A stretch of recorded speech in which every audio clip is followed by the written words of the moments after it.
আসসালামু আলাইকুম আঙ্কেল। ওয়ালাইকুম আসসালাম। আঙ্কেল শান্ত কোথায়? শান্ত তো এইমাত্র বের হয়ে গেল। বের হয়ে গেছে? আচ্ছা ঠিক আছে।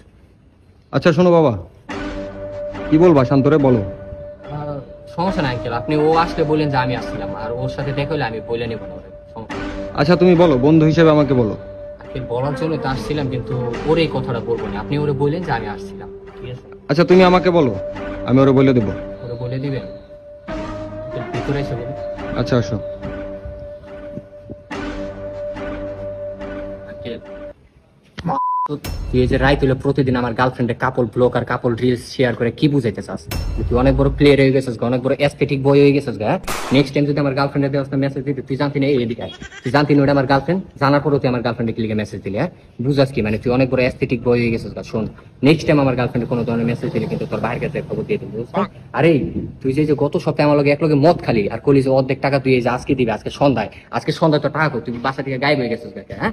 আমার টাকা যদি কালকে সকালের মধ্যে না দেস, এদিকে আয়। ফোন কালকে সকালের মধ্যে যদি তুই আমার টাকা না দেস, তাহলে এই যে গত বছর তোর মার স্বর্ণের চেন চুরি করে তুই আইফোন এক্সএস ম্যাক্স চেঞ্জ হত না, এটা যায় তোর ভাইয়ের কাছে করে দিন, বুঝতে যা ভালো হয়ে যাইস।